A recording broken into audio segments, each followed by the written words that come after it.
भगवान की पूजा निस्वार्थ भाव से करना चाहिए। लोग जाते हैं मंदिर में, प्रार्थना करते हैं, घर में पूजा करते हैं और पूजा के बाद भगवान से कुछ न कुछ मांगते हैं। अब क्या फ़ायदा हुआ इस पूजा करने का? भगवान से निस्वार्थ भाव से पूजा कीजिए, तभी कुछ फ़ायदा होगा। नहीं तो कुछ लोग जाते हैं मंदिर में पूजा करने, भगवान मेरी यह काम पूरा कर दो, मैं 101 नारियल आपके दरवाजे में चढ़ाऊंगा। भगवान को फिरौती दे रहे हैं क्या हम? ऐसा पूजा नहीं होता है। ये तो हुआ कि भगवान को आप फिरौती दे रहे हैं, ऐसा लगता है। भगवान की पूजा करने के लिए सिर्फ हाथ जोड़कर भगवान से प्रार्थना करना चाहिए। भगवान सब कुछ देने वाले हैं, वो सब अंतर्यामी हैं, वो सब की मनोदशा को जानते हैं, किसको क्या चाहिए क्या नहीं, वो खुद देख लेंगे। लेकिन हम क्या करते हैं? भगवान के सामने जाके हाथ जोड़कर, भगवान मेरा यह काम पूरा नहीं हो रहा है, यह काम कर दो। भगवान मेरी बेटी की शादी नहीं हो रही है, भगवान मेरा अमुक काम नहीं हो पा रहा है, यही सब प्रार्थना करते रहते। तो भगवान सोचते हैं कि ये पूजा तो हुई नहीं। भगवान को पूजा करने के लिए हाथ जोड़कर सिर्फ प्रार्थना करनी। बल्कि भगवान से क्या मांगना चाहिए? भगवान से भगवान को ही मांगना चाहिए। एक बार भगवान हमारे जीवन में आ जाए तो जीवन में जो भी स्थिति बने उसे भगवान की इच्छा मानकर स्वीकार करना चाहिए। अधिकतर लोग भगवान से भौतिक वस्तुएं मांगते हैं। जब इन वस्तुओं से जुड़ी इच्छाएं पूरी नहीं होती तो दुख होता है।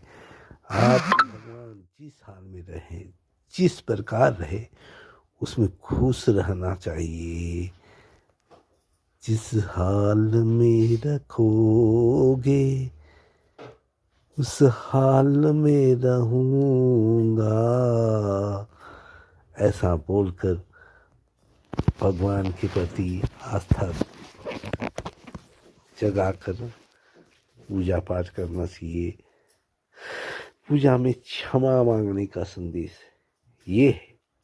दैनिक जीवन में हमसे जब भी कोई गलती हो जाए तो हमें तुरंत ही क्षमा मांग लेनी चाहिए। क्षमा के इस भाव से अहंकार खत्म होता है और हमारे रिश्तों में प्रेम बना रहता है। पूजा के अंत में हम लोग क्या कहते हैं?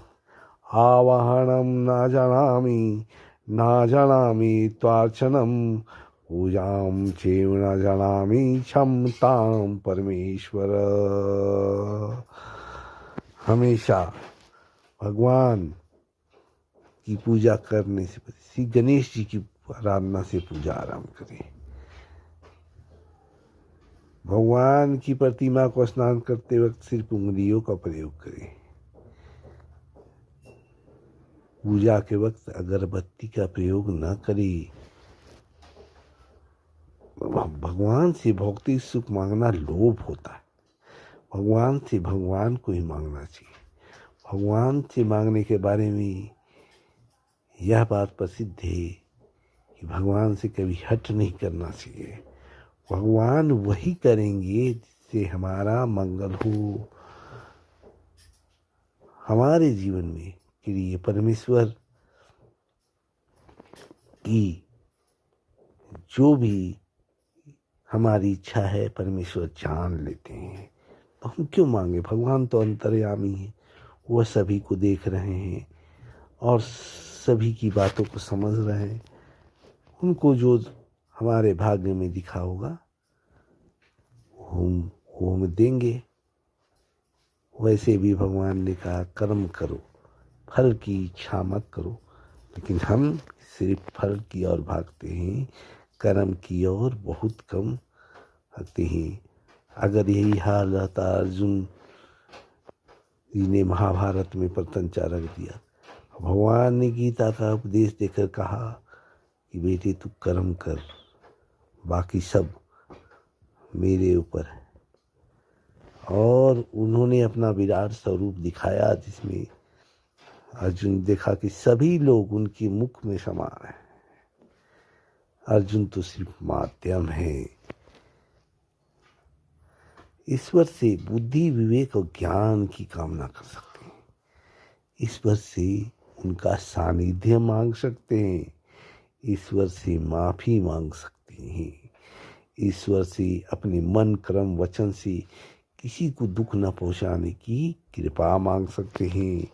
ईश्वर से अपनी आचरण को श्रीमद् भागवत गीता और श्री रामचरितमानस के मुताबिक बनाने की कामना कर सकते हैं। मंदिर में भगवान के दर्शन के लिए सुबह और शाम का समय सबसे उपयुक्त माना जाता है। हिंदू मान्यताओं के अनुसार दोपहर के समय मंदिर जाना सही नहीं होता। माना जाता है दिन में भगवान की पूजा आराधना करने से पूजा का फल प्राप्त नहीं होता है। भगवान निष्काम कर्म, दान, धर्म और सच्ची भक्ति से खुश होते हैं।